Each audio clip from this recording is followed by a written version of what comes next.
All right. I want to call to order the Wednesday, May 13th, 2026 Board of Trustees meeting, the 734th regular meeting. At this time, we will not be dealing with the Zoom option.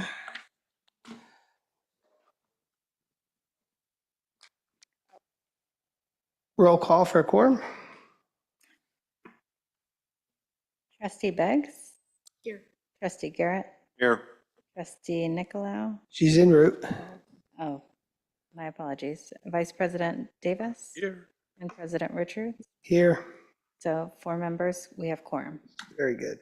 Okay, again, we're not dealing with the Zoom participation. Any statements of conflict? Seeing none. Public comments? Come on up. You sure? Sure. You can come up. It's a public comment, yeah. You got a trip to go on. You got a trip to go on. Oh, yeah, here I go. Hey, stand in front of the mic, got it. Hello, Board of Trustees and Dr. Tran. Number 5, preparing for today was a little less stressful, although I'm not sure standing up here is any less stressful, but I have 2 important items to discuss today. Sorry, I wrote this for tonight. First, I want you to know that I'm actively working with HR, Harry Davis, and Trevor on the pilot program for the stab vests. We have listened carefully to everyone involved, and I truly believe we're working towards a positive and reasonable solution. And I want to thank you both for working with us with CSEA on that situation. Another important topic I'd like to discuss is health benefits. I want you to know that we have officially restarted our benefits committee, which has been out of commission for a couple of years, which includes representation from all constituency groups. The committee held its first meeting yesterday, and we are all aware of the rising costs of health insurance. We also know that our cap has not increased for several years. At the same time, I know that the district has over budgeted for health benefits by approximately $2 to $4 million year after year. I also realize those variances are often allocated elsewhere, but maybe this year we could use some of those funds to help provide relief while we work together for a long-term solution. Tonight, I'm asking you to consider raising the cap while we search for a better long-term solution. I cannot predict today what exactly that solution would look like, but I can tell you we need time. Time to collaborate, time to evaluate options, time to find a reasonable and sustainable path forward. I understand the estimated cost being discussed is approximately $1.8 million for all constituency groups across the district, including your own health care benefits. I also understand that approximately $400,000 is covered through Fund 12, bringing the remaining amount closer to $1.4 million. I recognize this is a very large ask. Believe me, I understand that fully. If I could personally write a check to cover this, I would have already done so. But tonight, I respectfully ask you to consider giving us the opportunity to continue this work, raise the cap this year, and allow us the time needed to find a long-term solution for everyone involved. Lastly, next week is our Classified Employee Week, and the district is celebrating classified professionals, and I truly hope some or all of you are able to join us to celebrate these amazing employees and the work that they do every single day for our students and our district. What's the date, time, and place? Yeah. Okay. Oh, yeah, you just gave me that. Yeah. And I brought a pin if you wanted a pin for that day too as well. That would be great. We would love to have you there. I think it would be great for you guys to meet some of our employees and get to know them, but yes, thank you. Have a great trip. Thank you. Anyone else wanting to comment about closed session items? Okay, I'll close the public comment. We have a closed session, Madam Stenographer. Yes, and just for the record, Trustee Nicolau and Trustee Aguilar are in the room now. Very good. The board will adjourn to closed session to discuss items 3.1 through 3.6 listed in the May 13th regular meeting closed session agenda. Just a quick correction on item 3.6. It mentions in consultation with Lucas Bogle, and it should replace Brian Menji in lieu of Brandon Ellenberg. So the board will retreat to closed session at 3:06. Thank you.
Okay, I would like to call to order the 734th regular meeting of the Yosemite Community College Board of Trustees on Wednesday, May 13th, 2026 at about 5:30. We do have a trustee wishing to participate by Zoom. So Zoom meeting access will be provided by the public only if remote attendance by a trustee under the Brown Act is approved by the board in item 2.3 or 4.4 of this agenda.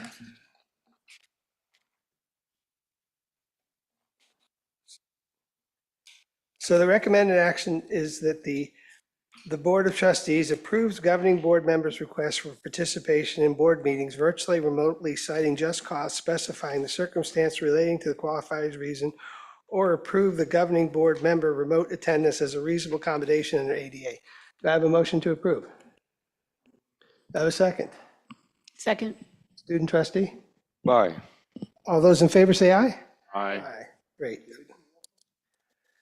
No, I forgot to do roll call. Could we do roll call first? Thank you. Trustee Beggs, Here. trustee Garrett, Present. trustee Nicolau, Here. vice president Davis, Here. trustee Aguilar, student trustee Gutierrez, Here. and president Richards. Yes, I'm here. Quorum is established. Okay, following up on the board member virtual participation, trustee Hinton has made the request to attend the board meeting remotely as a reasonable accommodation under ADA accommodations. Is she with us? So I've just asked her to, trustee Hinton, if you can unmute yourself and share your video. There she is. Hi, Nance.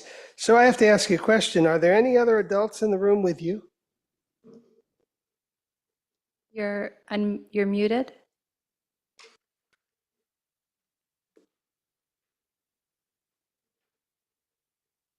Nance, are you there?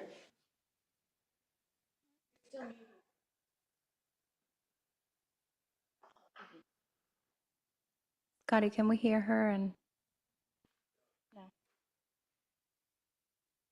Okay, she gave me a hand sign, so I know that there's no one else in the room. Okay, moving on. Can we do the Pledge of Allegiance, please? Trustee Garrett?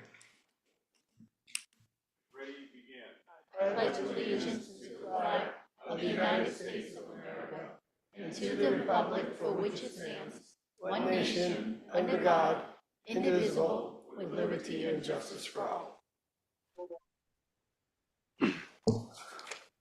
Okay. trustee Hinton, I see you're unmuted. Yes. We're good. Okay, we're good with Nancy. Okay, are there any statements of conflict? Not seeing any. Any changes? Oh, I also have to report on a closed session? Nothing to report. Are there any changes in the order of business? No. Okay, at this time, we're going to open the floor to public comment. Speakers are reminded they have no more than 4 minutes. And we ask that you be courteous in the things you have to say, and you can comment anything not on the agenda. Do we have any public comment? There is one. Derek Whittick. Welcome. Okay.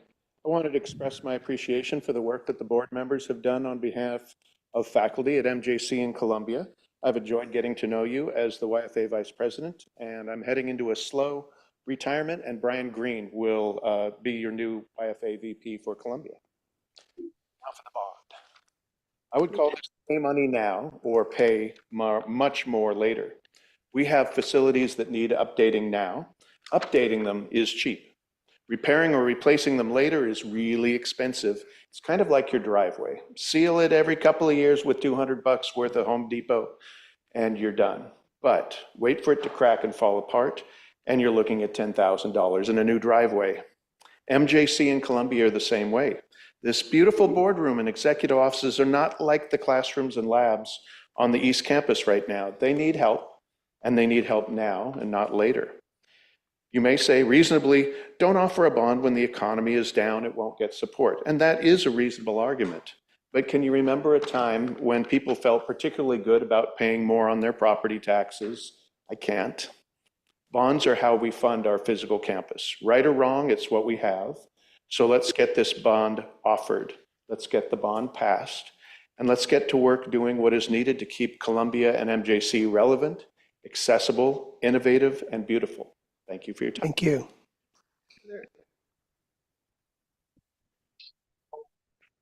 Okay, going back to conflicts, Trustee Hinton will be excusing herself on 6.3 and Trustee Aguilar on 6.4. Are there any other public comments? Okay, I'll close public comment, move on to 5.1, which is approval and action of consent items 5.2 through 5.1. The recommended action is the Board of Trustees approve actions 5.2 through 5.1. Did anybody want to pull any of the agenda? They're okay. Okay, I'll entertain a motion. 5.1. What about 5.10? Oh, yeah, 5.2 to 5.10. Okay, I have a motion to approve. We, Second. You're going to do your, yes, when they're time and stuff, you're going to do your thing. Okay, Made I the- now yeah, why don't you do it now? That's a good idea. Thank you. let me I'll switch. make the motion. Very good. All those in favor? Aye. Aye. Go ahead. Aye.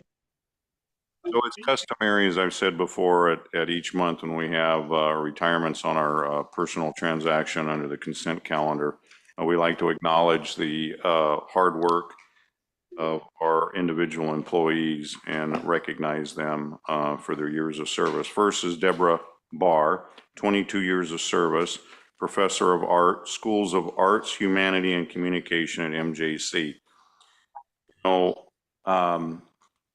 There's no better way for someone to express themselves through character and personality and how they're looking at the world and how they feel than to take an art class. And, we really don't sometimes give a whole lot of appreciation to our professors and allowing our students and the community who take our art classes to be able to express themselves as an individual. So with that, I would like to thank Deborah for her 22 years of service and wish her well in retirement.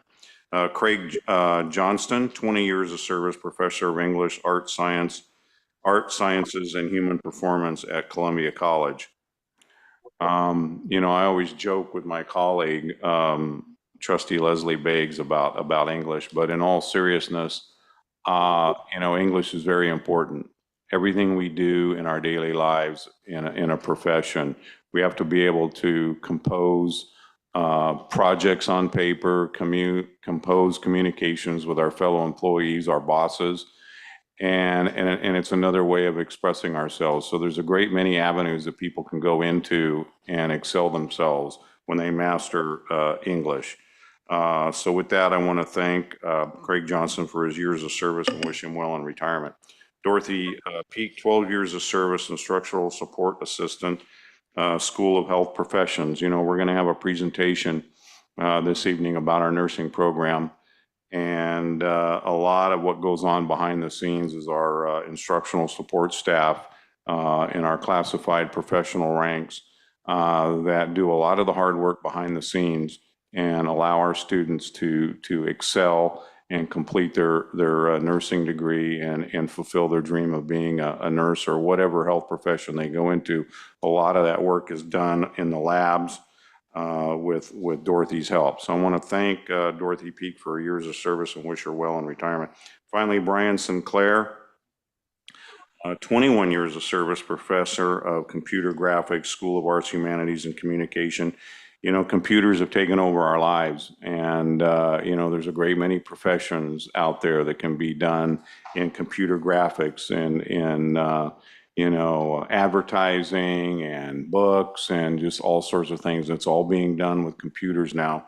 And so I'm sure that Professor Sinclair has a lot of stories about the students that have excelled in that career. And I want to thank him for his 21 years of service and wish him well in his retirement. And thank you all very much. We have a motion and a second. Student trustee? Aye. All those in favor say aye. Aye. All those If we- opposed, no. We Nancy? can do a roll call because we have Okay. Trustee Hinton. All right, please call the roll. If you would allow me to do that. Trustee Aguilar? Trustee Beggs? Aye. Trustee Garrett? Aye. Trustee Hinton? Aye. Trustee Nicolau? Aye. Vice President Davis? Aye.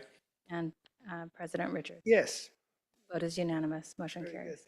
Okay, moving on to 6.1. Recommended action is that the Board of Trustees adopts the resolutions attached to the May 13th, 2026 agenda calling for a district election and directing that these be filled with the respective agencies, be filed with the respective agencies. YCC Resolution Number 252621, calling district general election with Calaveras County.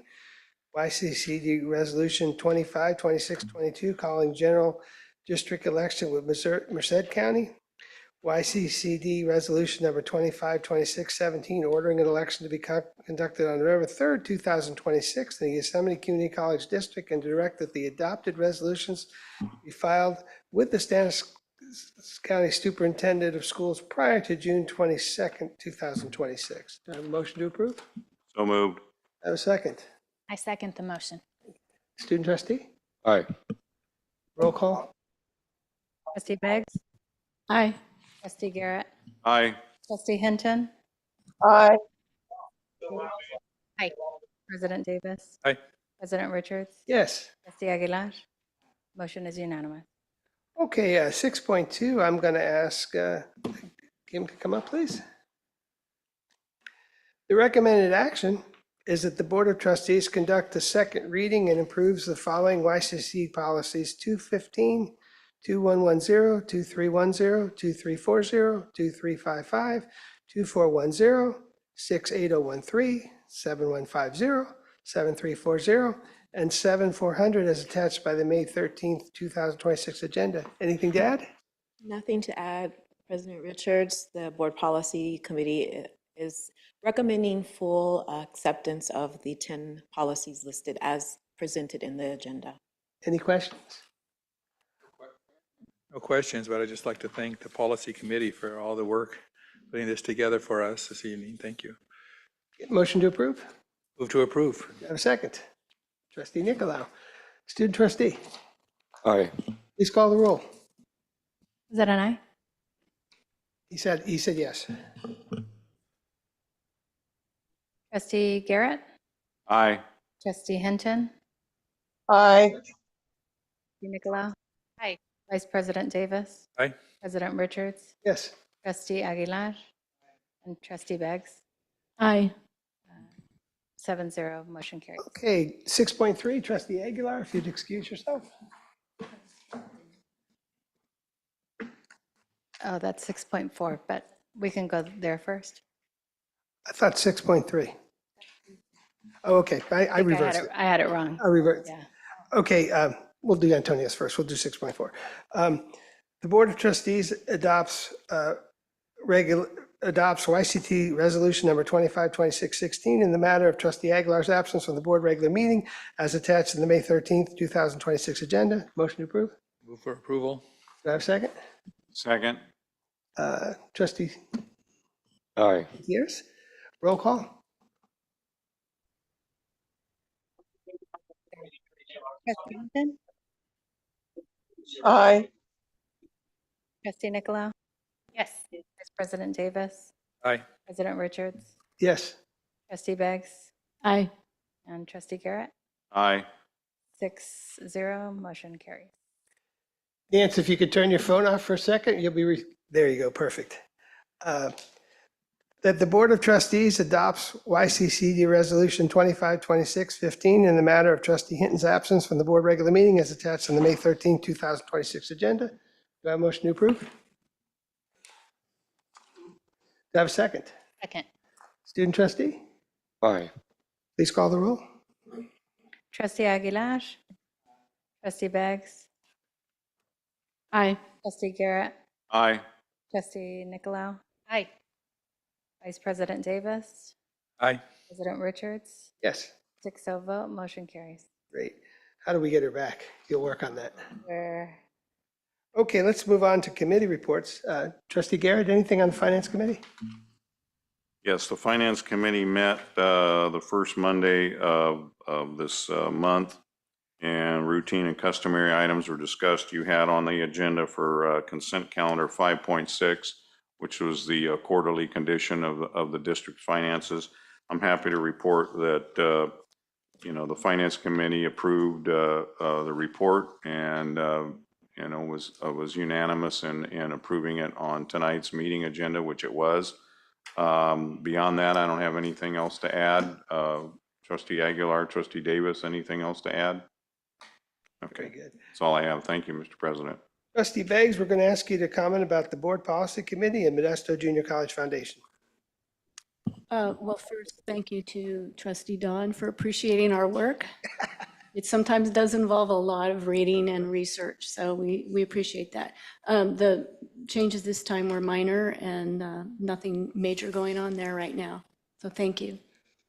If you want the foundation, I was part of the scholarship ceremony. It was great. We had over 400 in attendance with over 100 scholarship recipients showing up and accepting their certificates. We had a great time. We had the largest group of Finish Line scholars ever. We had 2 new specialty scholarships from PepsiCo, which I mentioned last time. And we also had the Gene Haas grant, which was specific to students in the CTE pathway for manufacturing. So anyway, it was long but wonderful. It's always nice to see people get scholarships, and a lot of the donors were there, so we were able to thank the donors as well. So it's very meaningful. Thank you. Dr. Davis, anything on Columbia College Foundation? Yes, I want to thank Amanda Stevens for providing information to me this evening for me to share regarding the Columbia College Foundation and their scholarship night. They awarded 245 scholarships, 141 students received awards.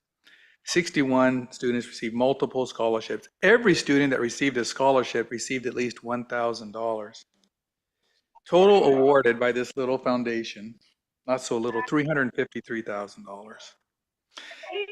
The foundation will be receiving $125,000 Finish Line funding again in 26-27. This is provided by the Foundation of California Community Colleges and allows us to award $5,000 to 20 students who are at least halfway through to their goal, as well as $25,000 in emergency funding for students. Columbia College's Career Service will be providing a presentation at Tuesday's foundation meeting. So if you happen to be in or near Columbia on Tuesday at 11:30, please stop by and visit our Columbia Foundation meeting. Our 24-25 audit has been finalized with no findings. Trevor will be happy to hear that. And a big thank you, and hope to see you all at our foundation meeting. Now to some very exciting things. Could I ask Kelly Gambrill to come up? We're going to talk about the YCC Classified Employee of the Year. Welcome.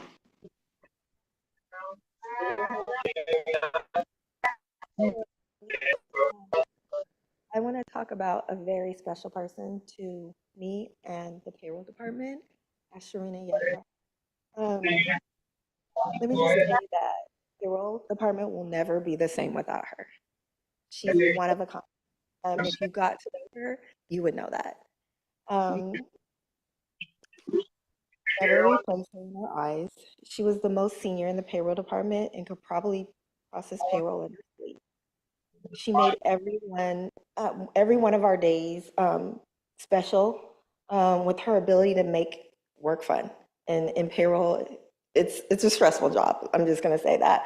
But she made it fun for our department. She made us laugh. She cooked food for us. We were like a family. She also gave that out to everybody in the district. She always, if she made something, she invited everybody to come into the payroll department and eat like a family.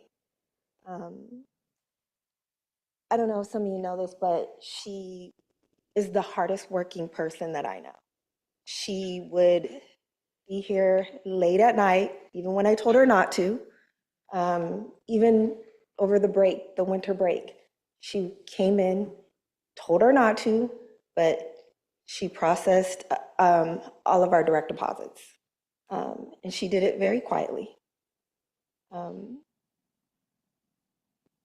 She not only helped the payroll department, but she helped everybody else throughout YCCD.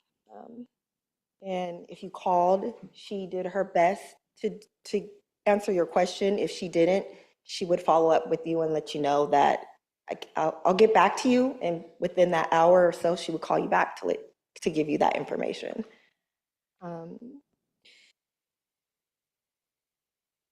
She set the standards of excellence that inspired us all. When someone was sick in the department, she was like our doctor. She said, take this, here, do this. Now go home and get some rest. And she even did that with other people throughout the district, excuse me. She was more than just a coworker to us, and we really miss her. So, and I want to thank whoever put her in to get this award. Sandra Wilson. Sandra Wilson, I really want to thank her because none of us in the payroll department was able to do that, and we're really thankful for that. Thank you. Thank you. You have a presentation.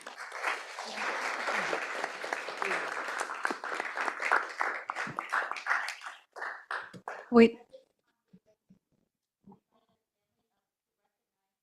for our classified professional employee of the year.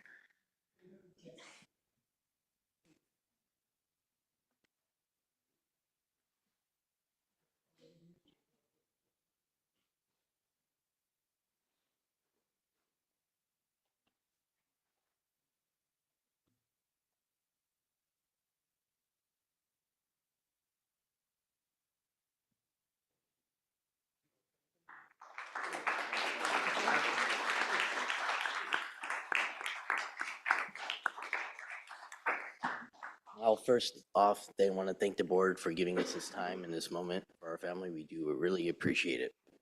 On the behalf of my family, I want to say how deeply honored we are to accept this Employee of the Year award from my mother. She called MJC her second home for over 30 years. She truly loves her colleagues and her students who became her extended family. While we wish she was here to share this moment herself, seeing her hard work recognized today means the world to us. She poured her heart into her role every single day, not only for the accolades, but because she genuinely cared about the mission of the school. This award is beautiful. This award is a beautiful reflection of her legacy and her kindness that she left behind and how hard she really worked. We are so proud of the impact she made and the lives she touched during her long career here. Thank you all for this incredible gesture and for remembering her in such a meaningful way. Her spirit will always be a part of MJC, and we are forever grateful for your support. Thank you, guys.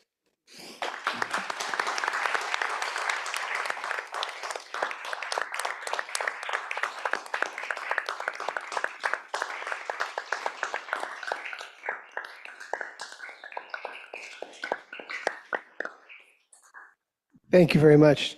So I got so excited about that award, I skipped two things. We do, the Association of Stanislaus School Boards, we do have a report. We want to congratulate Trustee Leslie Beggs for being a finalist for Board Member of the Year. Congratulations, Leslie.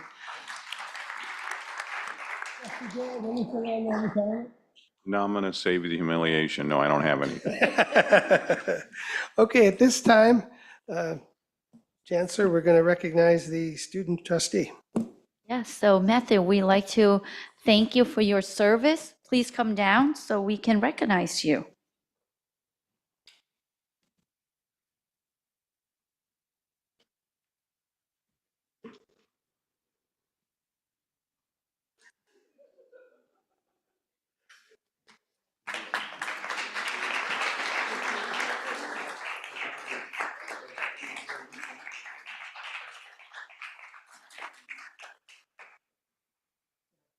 Please say a few words.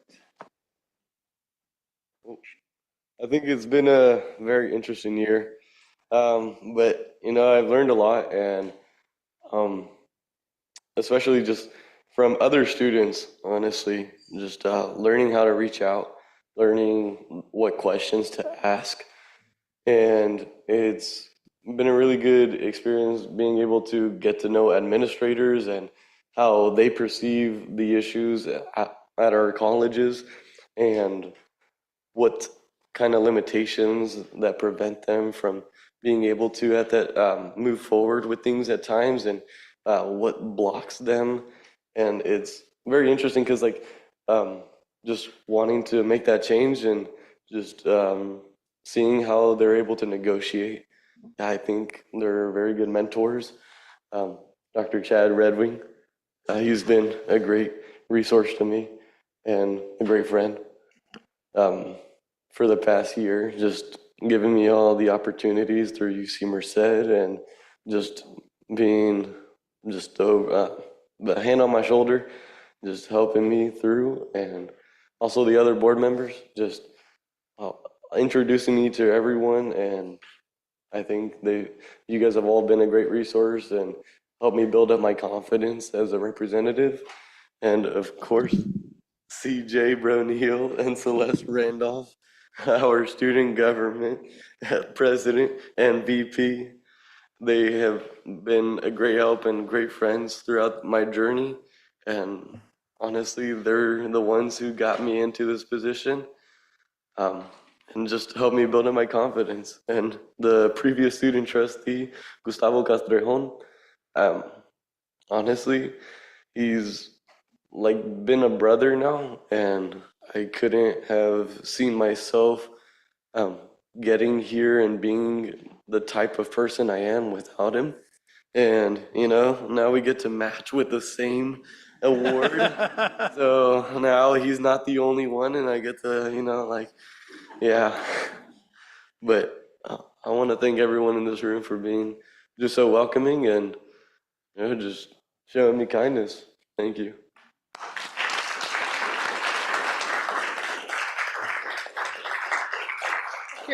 Now we'll move on to association reports, the Yosemite Faculty Association. Professor Optimus 1, it's just a written report. What did I miss? 9.1. Man, I'm really screwing up tonight. I'm sorry. And this is a presentation I've been looking forward to for 5 years. Nursing program. Please come up and tell us about your program. I'm so sorry. The pages are sticky on the agenda. Oh, I like that covering. Thank you very much.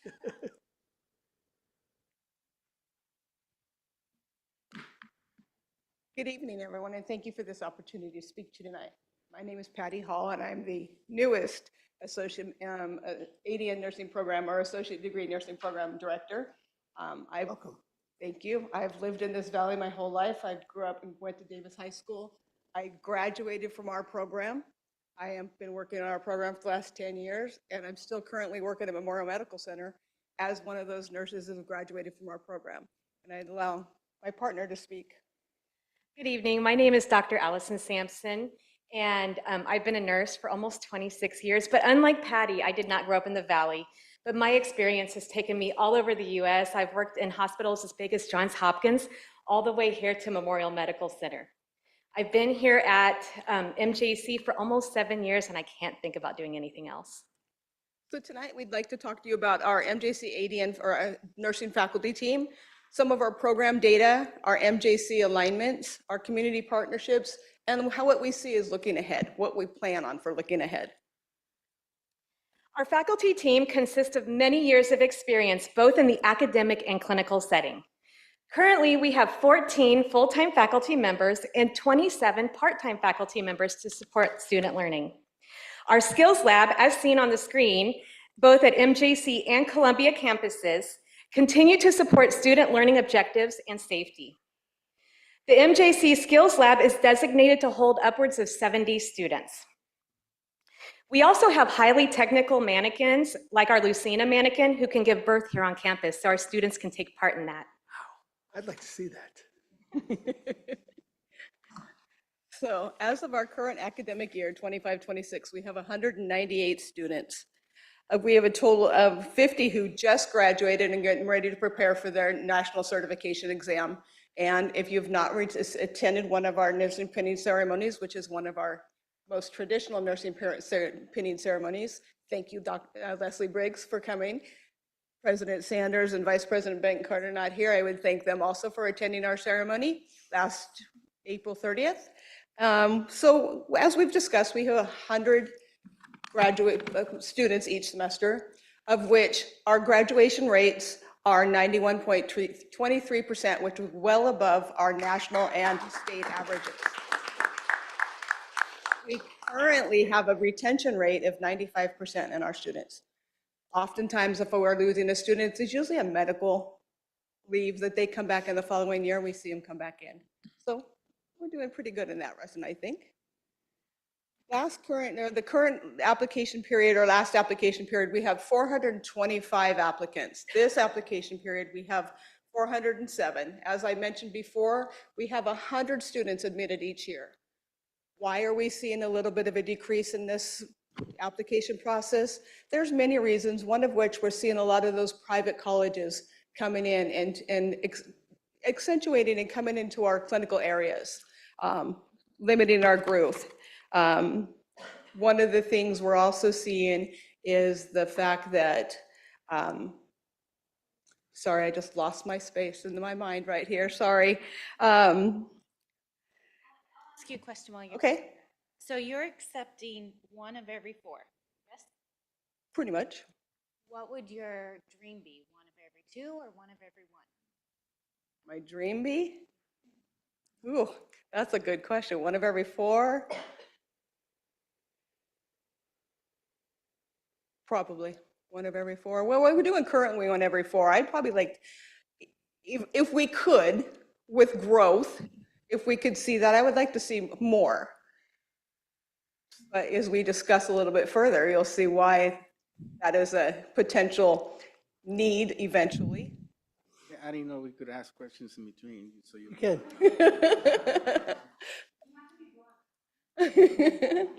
I'm not very good at that. But, so I'm going to try to make this a good thing. Okay, ready? Sure.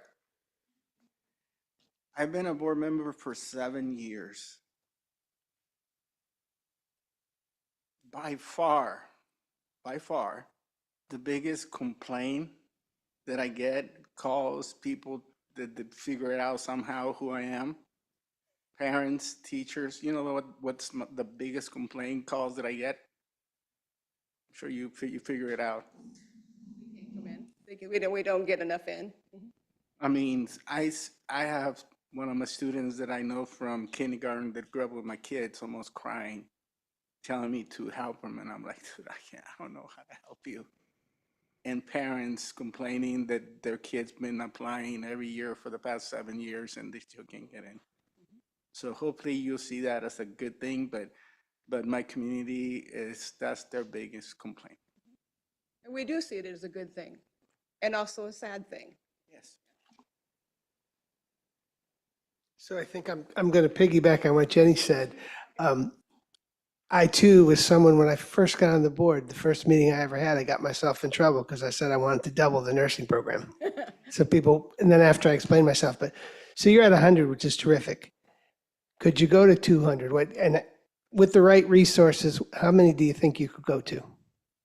With the right resources? Yeah. 160. Okay. Thank you. That's a lot of resources we're asking for. That's our job. Okay. We have some ideas. We do. We have some ideas. You know, we might have a bond coming up, a lot of stuff, but I'm really pleased because over the past few years, I've gotten people tell me, no, we don't want to grow. So to hear you say 160, I'm not holding you to that number. That's exciting. So please continue. Thank you. Now we want to clarify this slide. It's a little confusing, but we want to clarify it. So 90% of our ADN alumni are active nurses, managers, and nurse practitioners, with 70% of them living in our MJC service area.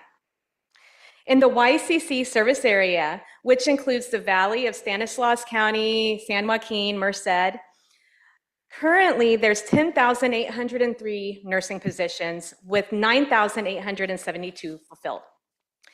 In the Columbia area, there are a total of 940 nursing positions with 541 filled. Experienced nurses are getting the positions, meaning those nurses within 2 to 3 years of graduation. Hospitals, we found out the other day, which is good for them and not great for us, hospitals are having high retention rates, which means nurses aren't leaving the bedside, they're retaining those experienced nurses at the bedside, which is not great for new graduates, but great for the hospital. It's not a win-win situation, but it's an okay situation. Because of the lower need for nurses in the Valley, new graduates may not be able to get the desired positions and could get pushed to doing alternative jobs until the new graduate positions open. So tonight we have some special guests with us. We wanted to actually bring some of our graduates in. So I'd like to welcome Mary to the stand to talk about her experience.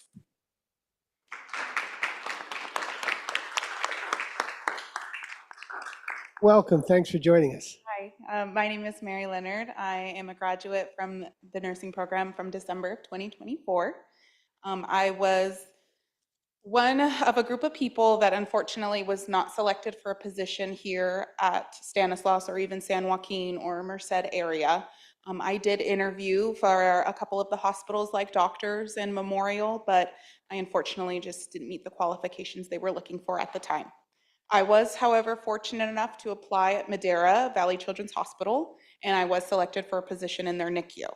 While I am very grateful for my position in the NICU there, it is 80 miles one way from my home and then 80 miles back. Unfortunately, I don't see myself moving there because there's just no family for me there or any life I say for me there besides my job. So it gets especially hard with the gas and the service on my car. But I told myself I could get my experience and then hopefully move back home. Now, I had my 1 year in about December, January, and I have been putting in applications since then, and I have gotten rejection after rejection. I do feel that I'm probably still a new graduate in a lot of hospitals and clinics' eyes, and they don't see me as quite experienced as some other nurses might be, so I get pushed aside or looked aside a lot. It's just really hard. I want to move back home, but it seems like nursing positions are very, very hard to get right now, especially when I can't even get a call for an interview. So my commute is still going. It's 160 miles round trip, and it is very hard. Did you make sure you get your resume to the chancellor? Oh, you got it. Thank you. Tell me. I will hand it in. Yes. Thank you.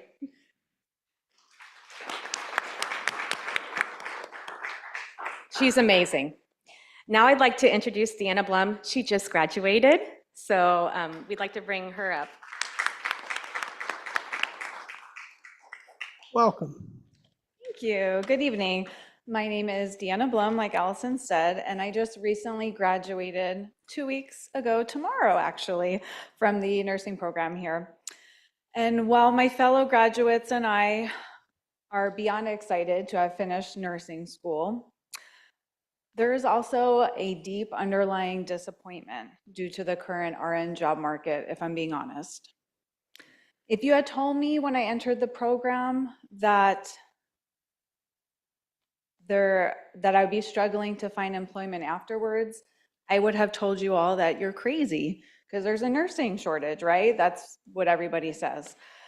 But as a new graduate, and that's what I can speak on, it is extremely challenging to find employment right now. It's no secret that nursing school is very hard. Anybody in this room who has gone through it knows that. And what gets you through the program each semester is, okay, this hard work is gonna pay off, this sacrifice on myself and my family, it's all gonna be worth it at the end when I graduate and get that first RN job.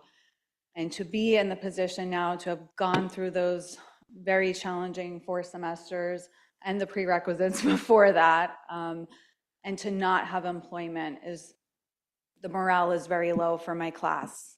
To give you a number, out of 50 graduates, 12 of us, not myself, 12 other students have employment right now. So I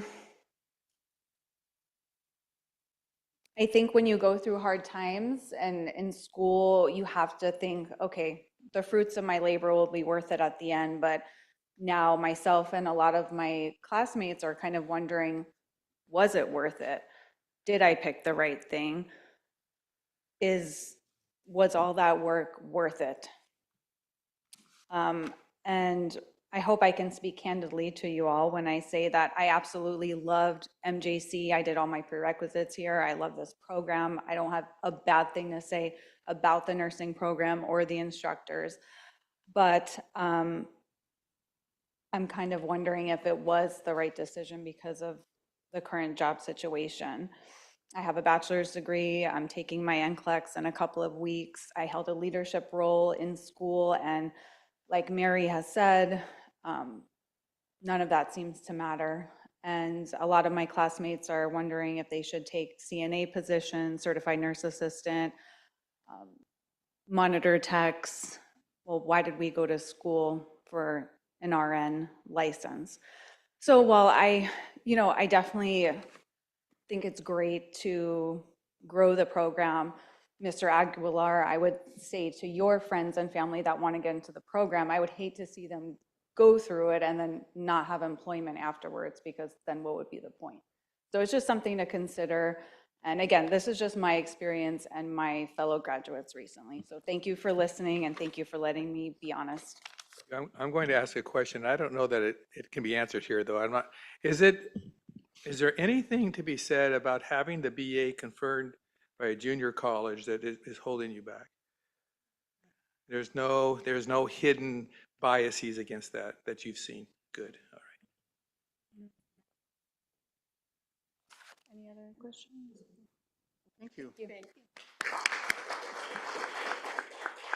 Okay, so She's been one of our student leaders and amazing as well. So we want to talk about how students get into the program, because there is so much positive, and nursing does change. So eventually this will come back up and jobs will occur. But we have several pipeline programs that feed our ADN program, which includes our new vocational nursing program, certified nursing assistant, medical assisting, and believe it or not, some of our respiratory therapy students actually come over to nursing. We also collaborate with Stan State to provide a sequential enrollment pathway for our students. Through this, students can achieve their bachelor's degree in nursing while completing their associates. As quickly as 1 year post-graduation from MJC, they can have their Bachelor of Science in Nursing. During this hiring crisis, obtaining a BSN through this program will allow the students to increase their ability to gain career advancement. When new graduates are not being hired, this is an excellent way for students to progress in their degree. Also, some hospitals are going Pathway to Excellence or magnet status. And what does that mean? Well, it's a highly sought after hospital run by nurses, governed by nurses. And the caveat to that is 15% or higher need to have a bachelor's degree at the bedside. So them going to Stan State while they're enrolled with us is actually very beneficial. So this is just a list of some of our community partners we have in our community. You can see the list up here. And what we'd like to discuss is some of these community partners, many of them allow our clinical instructors like myself or Allison to have 10 people, or 10 students per group. Some of the bigger facilities will allow us to have up to 8 groups, anywhere from a Sunday through a Saturday. During some of us even, well, we don't really do nights yet. That may be in the working. Some of the other facilities don't allow quite as many students in their facilities.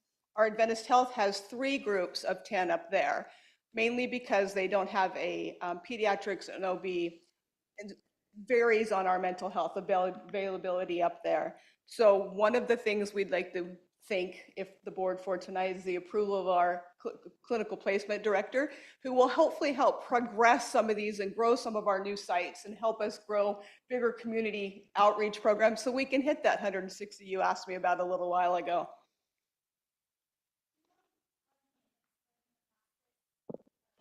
Sure. Do we do stuff with hospice? We can, we can't. I don't know it. I don't know the answer. Can you explain it to me, please? Sure. We use Community Hospice, SIVA Hospice, because those are who our contracts are with. That's who we've managed to work. Our students go there for a part of our med-surg clinicals to get some palliative care understanding. We are in the works. We can work with other hospices that are in our area. Some of them are new enough that we haven't developed those contracts with them yet. Just like some of our mental health, like Doctors Behavioral Health Center, Maynard's is just new up to us recently for our mental health facilities. So we always are out there looking for those new facilities that we can bring in for hospice groups, for mental health, for pediatrics, clinics. Yeah, this isn't my world, I'm sorry. That's okay. But that counts towards the clinical hours? It does. And so can a student mix and match, or are you typically placed at one site to get the majority of your hours? For the community hospice is part of our third semester. I can speak to that. That is part of our clinical hours. They get 1 8-hour shift, 9-hour shift with community hospice, SIVA hospice, whatever it works with. That is part of their clinical hours, separate from what the board requires for their acute care experiences, but it all works into their community hours. Yeah, same with our mental health. Yeah. Question. So I used to be an Airbnb host, and I used to have a lot of traveling nurses and traveling doctors. Do you connect with employers in that area of, no? More towards the hospitals that do that than us. Okay. I was just curious, when I was in school, we'd have people come to hire people, graduates, and I didn't know if you have like a hiring fair or something for our nurses. Well, the hospitals, local hospitals all have hiring fairs. They have new graduate luncheons, hiring fairs, of which you heard Deanna speak that very limited were hired, but all of the, not only MJC, Stan State's there, sometimes Delta College is up in those little hiring lunches. Right. So we see that community out there in those groups. And just to answer your question, for travel nursing, you need to have experience. I figured. Yeah, you should not be a new grad. During the pandemic, they did offer it up, but now you have to have some experience under your belt. I even had people from other countries. Okay, so I'm kind of, I was kind of thrown off because I am like the biggest supporter of CTE and nursing since I've been here. And your presentation kind of threw me off because of your speakers. I did not know that. So I'm sure there's a point why you brought that up. I mean, I'm completely floored because that was not what I believed. You don't believe there's a nursing shortage? No, I did not believe that. No, that's what I believed, but I don't believe, I didn't know that it was that difficult to get a job after you. That's what I was kind of, and it said nursing because I said my daughter, but it's my daughter-in-law. She graduated as a sonogram, but it's like for the echo for the heart. They're hiring really fast. She has 2 jobs. Yep. Before she graduated. So it's certain things, do we do anything like that in our here? We have the pharmacy tech. No, the sonogram. We don't have sonogram right now, I no. hear it's a possibility. We could. Okay, so, but see, I was just surprised because I've been told all these years, you get a nursing, it's easy to get a job if you got an RN. So that's why I was like. It fluctuates. It fluctuates. But we do have a nurses shortage, right? Throughout California, not in the Valley. Okay, all right, well, okay. Yeah. All right, sorry, go ahead. That's fine.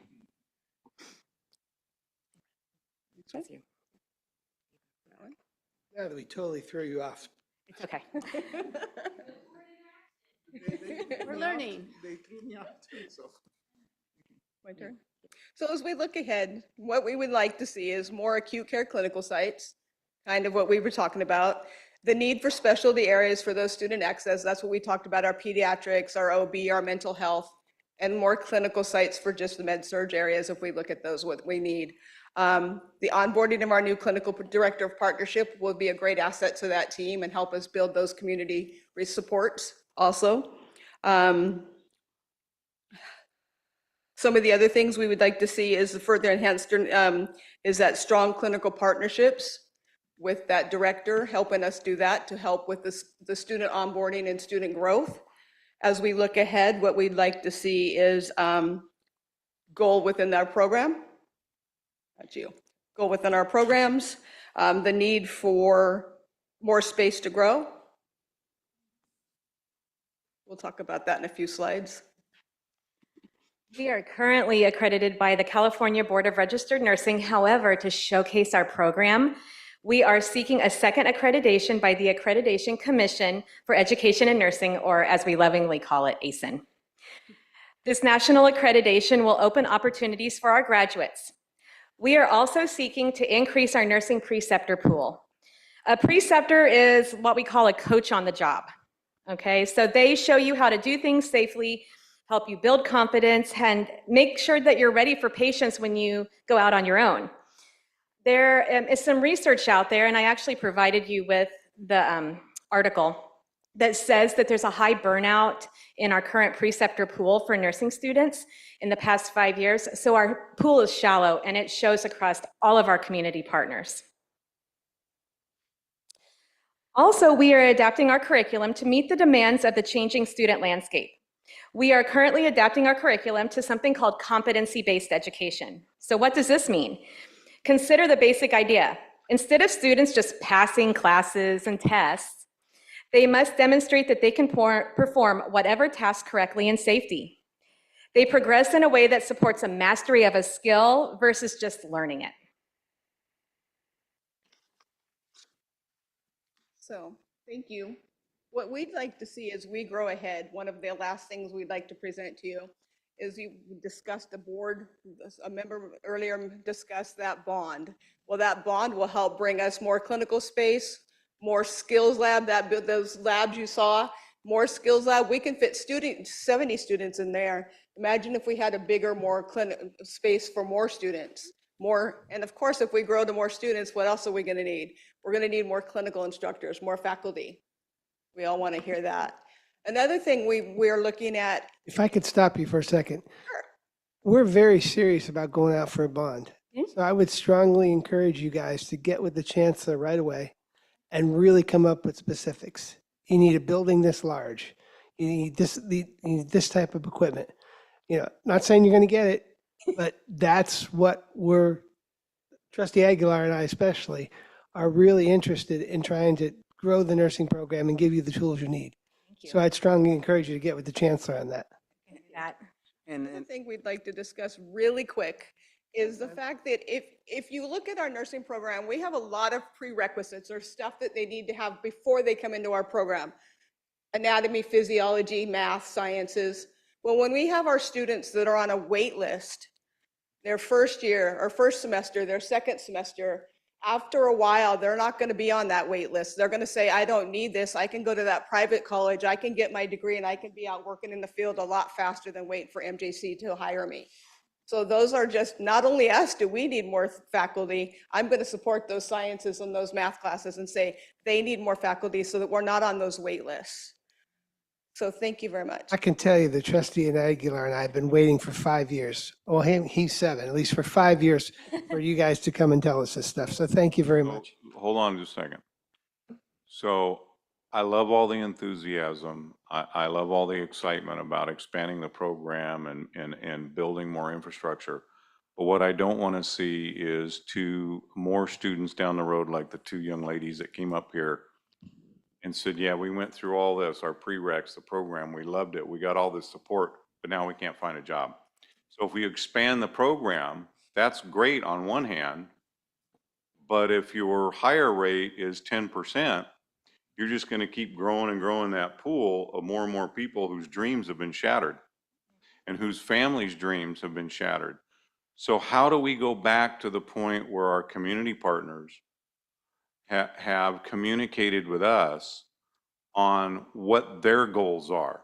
Because, I come at this from a law enforcement perspective to where, it ebbs and flows, and I heard you say that. But a lot of what's supported law enforcement programs is sponsored students. So how do we get to this concept where Doctors Medical Center, Memorial Medical Center, Emmanuel, Adventist Health up in Sonora, some of these other regional approach partnerships are looking at this from saying, yeah, will you give us a pool of student applicants, and this is our need now, next year, 3 years, 5 years, 10 years, we're going to sponsor X number, and that way maybe you expand program by expanding the amount of people that are getting hired, because you can flood the system with highly qualified graduates, but if they're not getting hired, what really is your ultimate success rate? It's not that much. other thing I worry about is it has two parts to it, and I'm not a big fan of artificial intelligence. I am not. But when you start reading what's going on in the medical field as it relates to artificial intelligence, now for us, I see great areas in AI that relate to teaching tools. So AI and virtual reality and things like that, you can expand the ability for people to have quote unquote hands-on experience with artificial intelligence. But the negative is, so you look in the area of eyes, okay? Believe it or not, they've built an entire AI model. So there's diabetic, pardon my language, but it has to do with retinopathy related to diabetes in children. And they've been trying to catch it. Well, there's not enough people out there. There's not enough licensed people in the, ophthalmic, pardon me. Anyway, I'll get to it later. But, an ophthalmic surgeon or somebody in that expertise that can sit there, take those pictures, sit down and analyze them. Nope. They came up with a whole AI program to expedite the discovery of this problem in children, and the success rate is extremely high. Now, that's just in one area. Start going online and reading about, and this goes back over 60 years or approaching 60 years. And it has to do with smart, the idea of a clinical bed or smart bed with all these sensors in it. Couple that with AI. So it's great that we're looking at all this stuff now, but what it frightens me is, hospitals and institutions like that, most of them are for profit. And they're going to start investing in these forms of technology. They're going to increase their analysis and their service to their patients. But it's going to also have an impact on nursing. So there's going to come a point where the scales are going to tip. And again, right now we're kind of in that sweet spot, but I really want to see a full engagement with our community partners, with sponsorships for our students, because we produce, without a doubt, when you talk to, I've been treated in law enforcement, I've been treated by many RNs that have graduated our program, and there are none better. So we're doing a great job at producing fantastic nurses in their field. I have a dear friend who went through our program. She's amazing. You're all amazing, and you do great work. People do not survive without your hands-on ability to service, and you're doing more work than the doctors. You know that already. But I want to kind of see what do you need from us? What do you need from our institutions to engage with these community partners to come up with more of a sponsorship approach? So before these people, these valued students in our community, before they leave the program, they can say, hey, look, I've already got a job. I'm in. Sorry about that. Thank you, Matthew. I'm in. I got a career. I don't have to drive 80 miles one way to work. And yeah, Valley Children's are great. I've got family, fabulous, but who wants to drive 80 miles with $6.50 gas? So let's come up with an approach like that. I don't know if it's going to work. I'm not a subject matter expert. Never tell an artist how to paint. So you guys are the subject matter experts. So I'd like to hear from you if we can take this approach to more of a sponsorship-based approach. And that way we have more success. Because yeah, we can open it up. We can graduate 160 a semester or whatever the amount is. But if we're hearing the same stories, like, that breaks my heart. Because it takes a lot of work, and it's not just the students' work. Both of these students, graduates, success stories, there's family, there's children behind the scenes that are sitting there as a cheering squad. So we got to come up with a different way to make sure that our, because according to your own figures up there, there's basically 1,000 registered nursing need in our area. What's the holdup? You know, and does it start, pardon me for going on, but does it start at the high school level with dual enrollment? Does it start with getting some of your prereqs done there, and you kind of got the success building to where now you're ready to go? I don't know, but we need to start thinking outside of the box so we make sure our graduates have jobs down the road.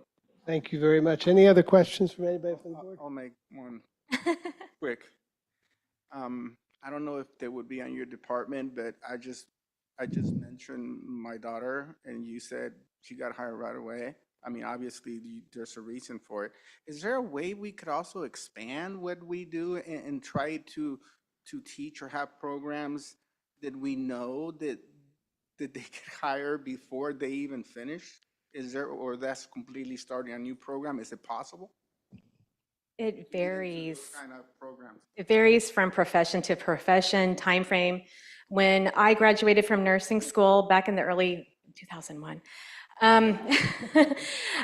there was not a issue. There was not a short, like I literally got a job walking out. And then, but 10 years later, there was. And it happens with respiratory, it happens with everybody. So it's hard to say. So I'm just saying, like, try to pivot and grow and go with a new time and figure out what we need and kind of pivot a little bit and have different kinds of medical. I don't really think that none of the medical thing is going away. No. You know, so it's going to keep growing. You know, we're all getting older every day. So. Anybody else? Anything else? Thank you. Thank you. You piqued our interest, and we have some contacts, and we'll see what we can do to help you with that job market. Thank you. Much appreciated. Thank you. Okay, moving on to association reports. The YF report by Professor Optus 1 will be mailed. Classified Senate activity reports. Is Glenn Mahosky here? No? Okay. Is Amanda here? Amanda Cannon? Yes, I knew Amanda was here. Modesto Junior College Classified Senate. Good evening, Board of Trustees, Chancellor Tran. It's nice to see you. I'll be quick and brief. This last May 6th, we had a presentation from our Associate Vice Chancellor, Catherine Pritchard. She came through and gave us the results of our survey that we took, our climate survey, and it was really informative and really robust, and we had a really good conversation, and I really appreciated that, so thank you for that. We also had the first read for the facilities master plan, so we have one more read, and we'll provide that feedback. Recently, we had our graduation. It was nice to see you guys there. I got to work with Jenny and with Antonio, and I was very lucky that I got to scare him, and now we have a really great relationship. So now Christmas cards are on the list. But I did want to share with you what our Caring Campus did. Caring Campus, again, is part of the Modesto Junior College Classified Senate. They filled over 50 slots to do things like A-frame prep, stuff diplomas, deliver canopies, putting programs on chairs, human crossing guards, staffing entry points, graduate roundup and check-in, helped with special accommodations for guest seating, they ushered, they helped with the faculty and administrator check-in, diploma staging and replenishing, name card collection, and cleanup. And so I just kind of wanted to give them a shout out because one of the things we do as classified is we always show up. So I just wanted to give them just a verbal thank you. We look forward to sending a handful of our classified professionals to the state CLI conference. It's the Classified Leadership Institute for the 4CS, which is the Classified Community College, California Community College group. So look out because that June update should be a riot. Anyway, do you guys have any questions for me? You did give me. Wasn't that fun? No, it was not. I had a great time. I don't know what you're talking about. I feel like we're best friends now. You stressed him out big time. I'm gonna volunteer for it next year too, just so we can hang out. He was stressed. I know, it was super fun. I didn't. Smiling, so now I know it was on purpose. I didn't get to see Dr. Tran with hugging the lady with the snake. I did miss the line of sight of that, but I was. That was the key. Yeah, That interesting. was on purpose, by the way. You're forgetting the trustee that handed her the diploma packet. Did you get to experience that as It was at the well? last minute as it went by, and I went, You didn't even warn her that it was coming, see? Okay, Very good. Thank you. all right, thank you so much. Okay, the Associate Students at Columbia is a written report. Celeste, are you giving a report? Are you still the president? That's what I thought. One last time with me. Very, very good.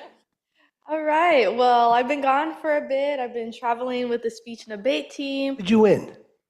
Sadly not, but I was in Washington, D.C., so that's a win in itself. There you go. So I had a great time there, but even then, my team, and when I came back, was still able to accomplish a lot. One of the greatest accomplishments was Multicultural Day. Super successful. We had 550 in attendee that day. It was just great seeing all the different cultures across campus. We had dancers, food, performances, and booths.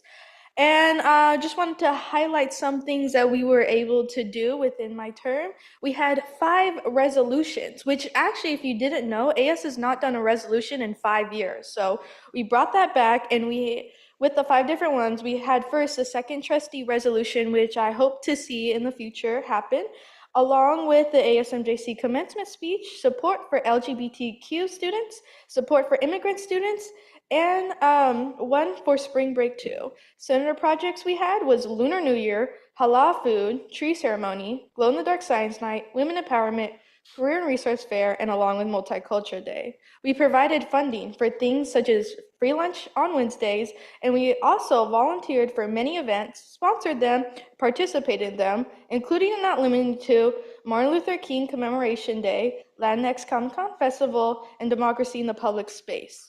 Our social media has had 100,508 views and was originally at 49 posts, but in early May, for some reason, has gone down to 30.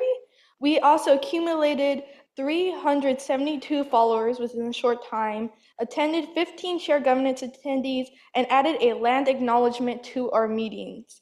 We attended the SSCCC, which is for the state level student government, and voted on resolutions for the whole state.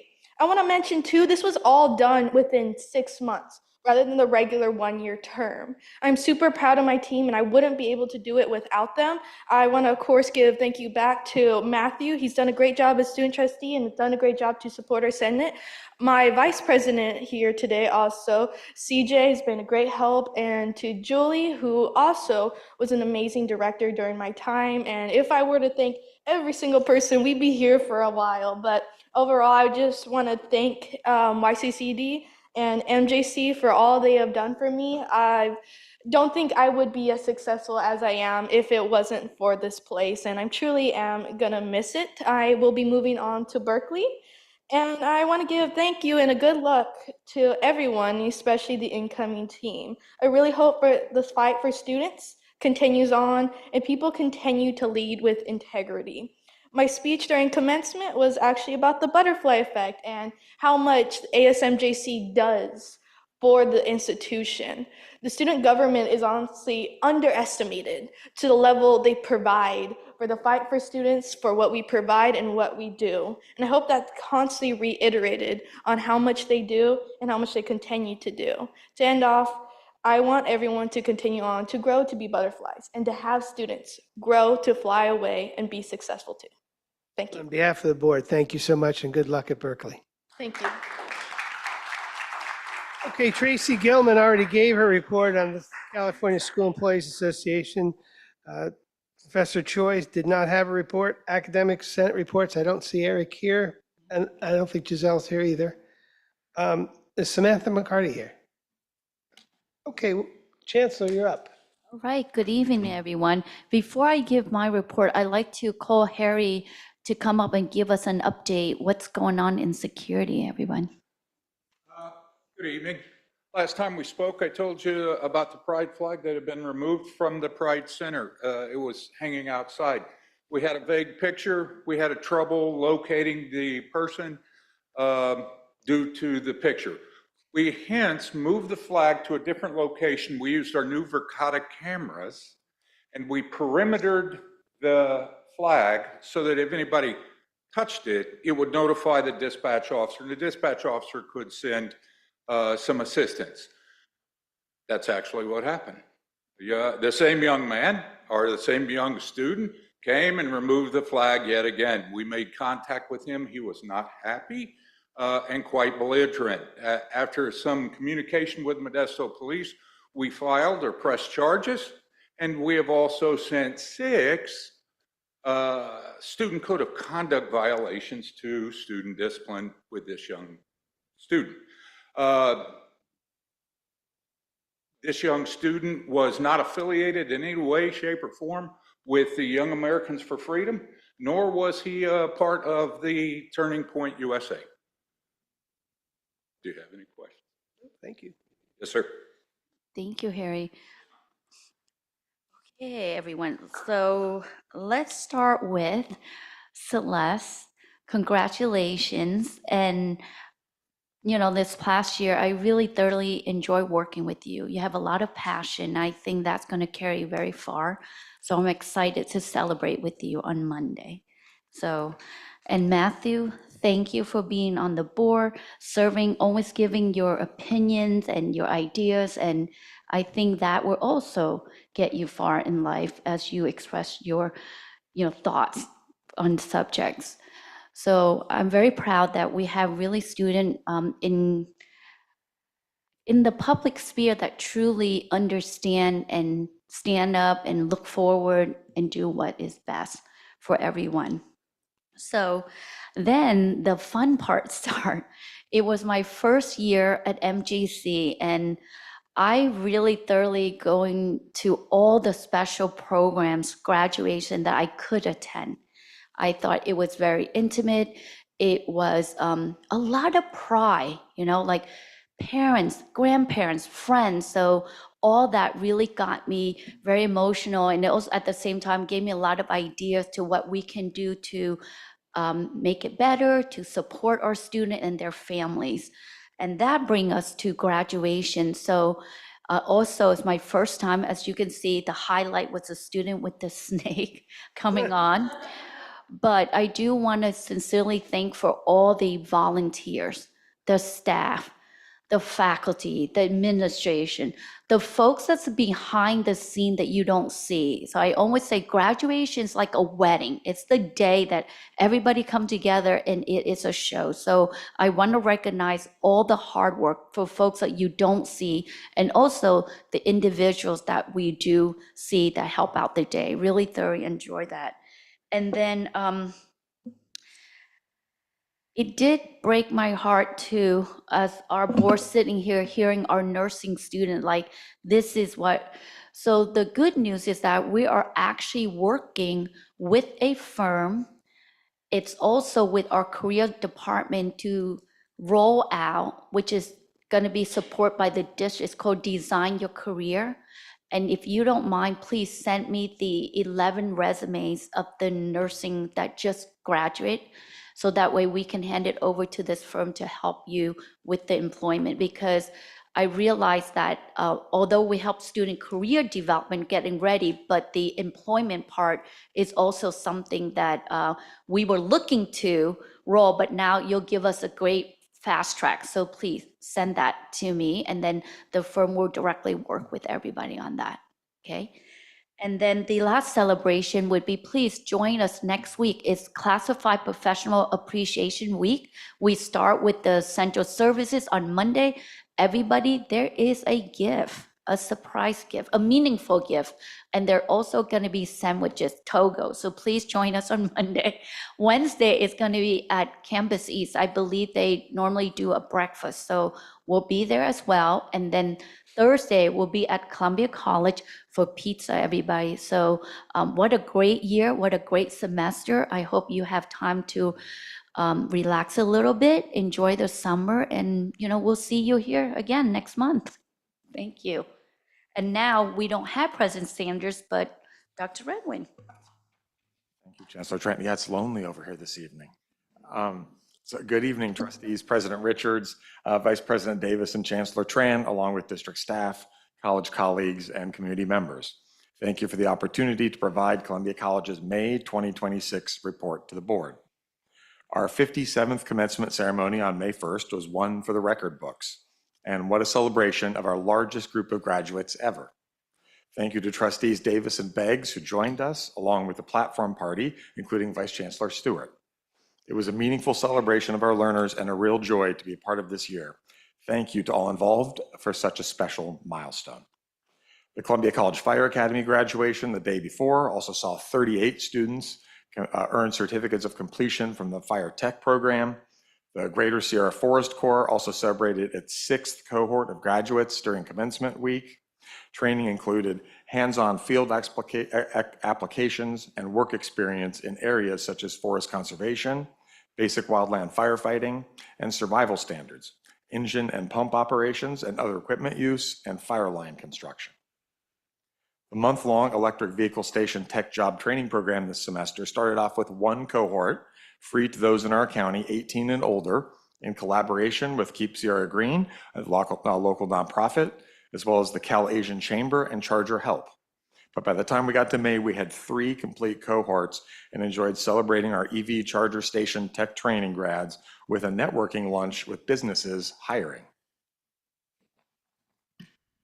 And since all of these and a variety of other celebrations of student accomplishments, we have also kept quite busy. The college is in the process of recommending full-time tenure track hires in mathematics 2, biology 2 of those, automotive and wildland fire, as well as considering hires in classified professionals and leadership team ranks. On Saturday, May 9th, Columbia College participated in the Motherlode Parade. The Mother's Day weekend was a great avenue, you get it? Great avenue is my only joke tonight, to celebrate the 175th anniversary of Ptolemy County and the parade's focus on veterans. We had a great turnout of students, faculty, and classified professionals, as well as the leadership team, showing our pride in the college we are fortunate to serve, with our fire truck, a district vehicle, and employees and students in CTE garb and Columbia College swag, which you're all owed, by the way. Derek Maddox, shout out to him for his dedication to constant parading. Congratulations also to our Classified Senate Fundraising Committee, which raised nearly $4,000 for student scholarships as part of a silent auction. Special thanks to Krista Bartels, Abby Sunday, Kelsey Goss, and Jason Pimentel for their time, dedication, and teamwork that went into the event. Today starts Go Columbia Orientation Days at the college. Throughout May, we welcome local high school seniors who plan to attend Columbia College as first-time freshmen for an on-campus orientation experience. As a result of attending, students receive orientation credit, academic counseling, and course registration support. And now also open on campus, the Columbia College 2026 Annual Student Art Exhibition runs in Manzanita through September 17th. Next time you are on campus, please join us in celebrating the creativity and talent of our students. Speaking of art, we look forward to the Summer Arts Camp at Columbia College in collaboration with Ptolemy County Arts in July. This week-long camp features multiple art lessons with local professional artists, culminating in a performance and art show. Finally, this evening, we have received notification and an official letter from Lemelson MIT, a national leader in advancing invention education.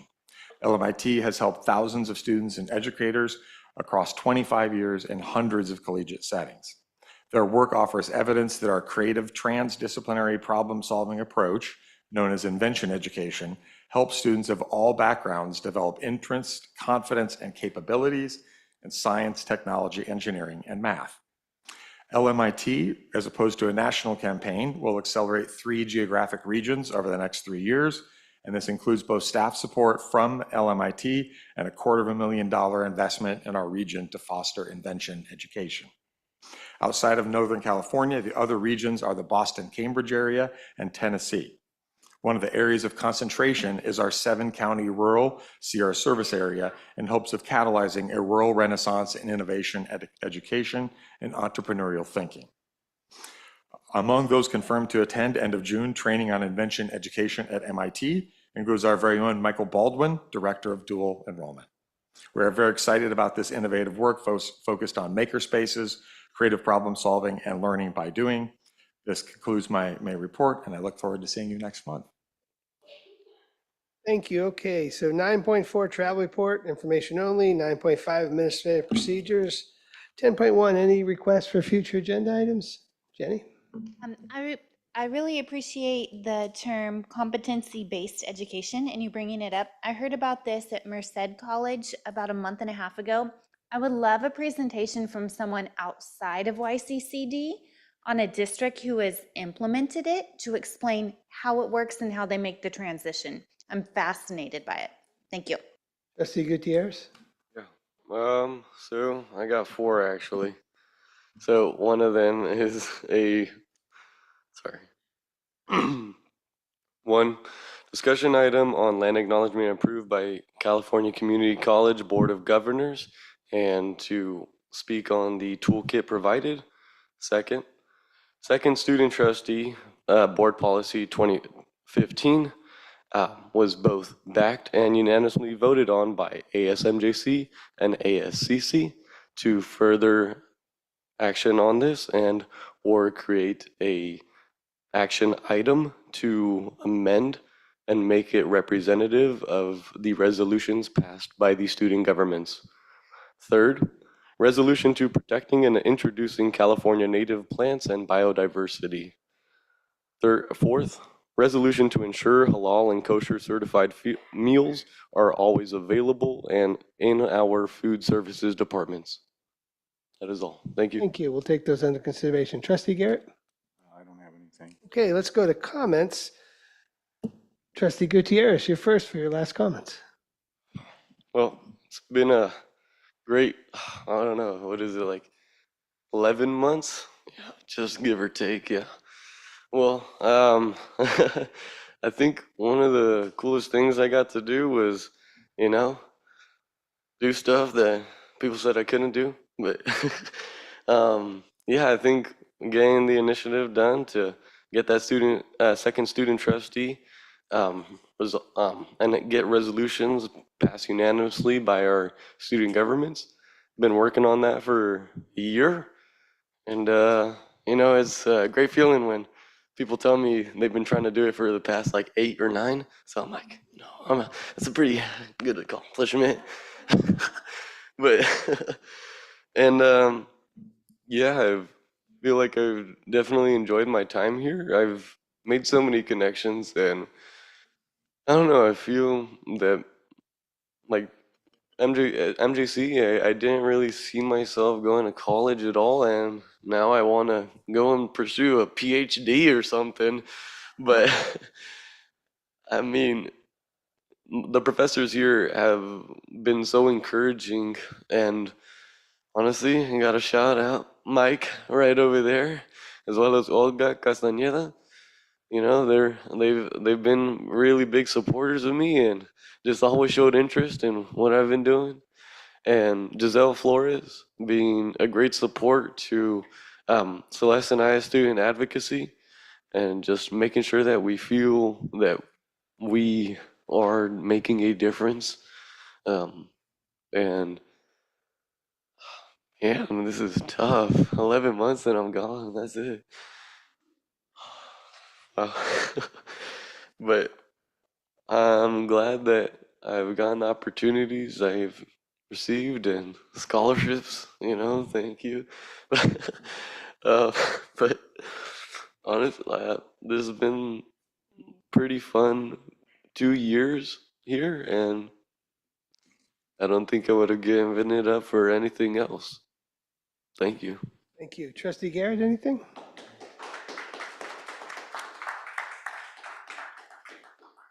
Just to say thank you to our facilities team, ground staff, and all the hard work of our classified professionals that went into 900 plus graduates walking across the stage. Celeste, no crutches, no cast, way to go. So that's an accomplishment right there. Yeah, thank you for all the hard work that went into that behind the scenes. And it was a great event. It always is a great event to see the students and the family and friends and everybody. It's really great. So thank you, everybody. Trustee Nicolau, anything? I'll add on to the graduation praise. It's so fun to see. You might think like coming to a board meeting is super boring. You're hungry. You probably have family at home and you have a million things to do. All that's probably true. But it means a lot to see your faces here so that at the times when we're other places, like we recognize and can have a connection. That is special to me as a board member. And I shook over 450 hands personally. We didn't take turns, Antonio and I shook every hand, and I love that. I love being there. And so I just want to say congrats to those who've graduated. Huge thank you to everyone involved at any level, if it was that day or leading up to it. It was a great event, and it's amazing for so many people beyond the graduates. It's incredible for the families, for the friends. So congratulations. Trustee Davis. Thank you. Matthew, it's been wonderful having you serve with us. We thank you for all the time and your commitment to representing all the students in the district. You've done a fine job, and I just wish you all the best as you move forward in your education. I read through the President's report from MJC, and I just wanted to acknowledge Dr. Sarah Schrader in the back for becoming the newest Association of California Community College Administrators Board members. I think it's wonderful for our institution to have someone at the state level representing the business administrators. I'm confident you'll do a great job in that role. Thank you. And I had the opportunity to participate in the Columbia College commencement. I really enjoyed my time there. The speeches were wonderful. I want to thank Dr. Red Wing for that event and all those who put it together. We know that doesn't happen by itself. All those chairs, the stage, the lights, the sound, coordinating the students, getting all of the visitors in, and then having it go off on time, and something that is done very well. So appreciate you and your team for that. Thank you. Trustee Beggs. There it goes. This time of year is so crazy busy, but it's so nice to be with students who have achieved their goals and or have received awards and scholarships. Both events are just so meaningful, and you see how happy their families are. I had to get a new calendar to keep track of all the things we were invited to. But I went to the, I'm not a morning person, but I go every year to the Really? 2026. This was the last breakfast for our egg students, graduating egg students. It's at dark 30, 6:30, 6:45 in the morning.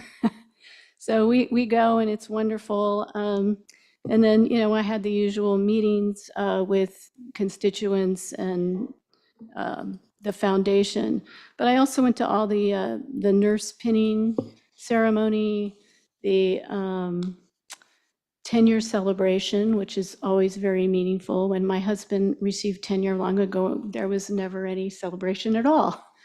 And it takes 4 years, and then you have tenure. So it's really nice to see them recognized now. But there was also the, let's see if the medical assisting pinning, the respiratory program pinning, and the nurse assisting pinning. So there were 4 different medical awards, and and everyone was so proud and so happy, although I think there was fear about tests that are coming up. Yeah, and I feel their pain. Anyway, a lot of wonderful things going on, and it's just an honor to be able to share in that as a trustee, because that's our goal, is to have our students meet their goals. So anyway, that's it for me. Thank you. Celeste, congratulations. Berkeley's a good place for you. They'll be lucky to have you. Matthew, I hope you get that PhD. That's a good thing. And you can give us even more thoughts. Very excited about the nursing thing, and we're going to work on trying to find you jobs. We have some contacts in the community. You know, I don't know all the facts. Many of you may know my wife is the mayor of Turlock. We're going to work on some of this stuff.